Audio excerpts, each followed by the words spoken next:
Ma grand-mère, Lalla Naïma, avait l'habitude, comme du temps où la télé et l'internet n'existaient pas, de nous raconter des contes au coin du feu par les longues soirées d'hiver. Aujourd'hui, j'ai choisi de partager avec vous l'un des contes qui ont le plus marqué ma mémoire de petite fille.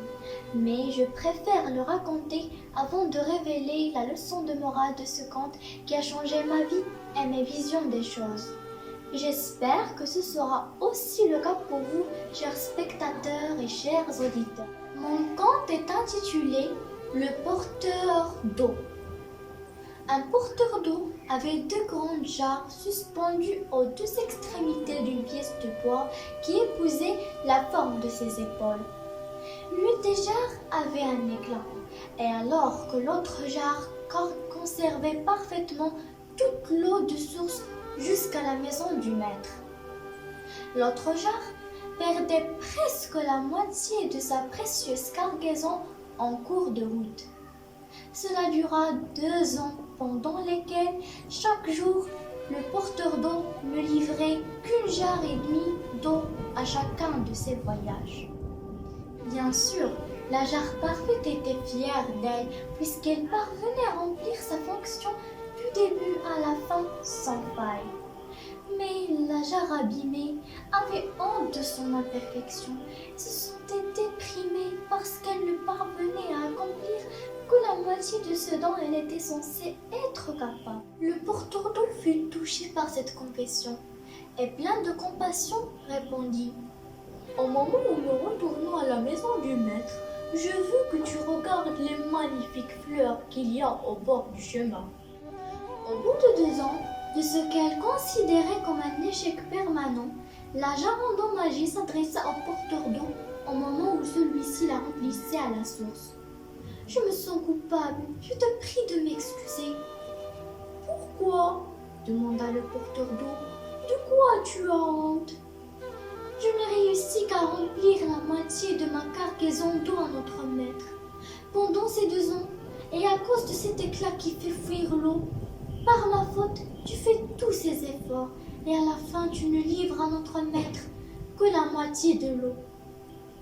Tu ne tiens pas la reconnaissance complète de tes efforts, lui dit la jarre abîmée. Au fur et à mesure de leur montée sur le chemin, au long de la colline, la vieille jarre vit de magnifiques fleurs sur les bords du chemin et cela lui mit du baume au cœur. Mais à la fin du parcours, elle se sentait toujours mal parce qu'elle avait encore perdu son eau. Le porteur d'eau dit à la jarre: « Tu t'es rendu compte qu'il n'y avait de belles fleurs que de ton côté et presque aucune du côté de la jarre parfaite? C'est parce que j'ai toujours su que tu perdais de l'eau et j'en ai tiré parti. J'ai planté des semences de fleurs de ton côté du chemin et chaque jour, tu les as arrosées tout au long du chemin. Pendant ces 2 ans, j'ai pu, grâce à toi, cueillir de magnifiques fleurs qui ont décoré la table du maître. Sans toi, jamais je n'aurais pu trouver des fleurs aussi gracieuses et fraîches. »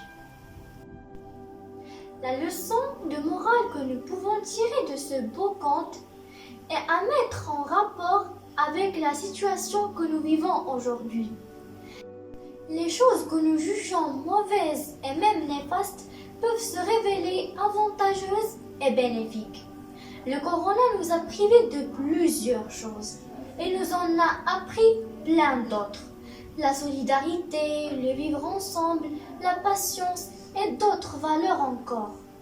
Comme le dit le Saint-Coran, أعوذ بالله من الشيطان الرجيم وعسى أن تكرهوا شيئا وهو خير لكم وعسى أن تحبوا شيئا وهو شر لكم والله يعلم وأنتم لا تعلمون صدق الله العظيم.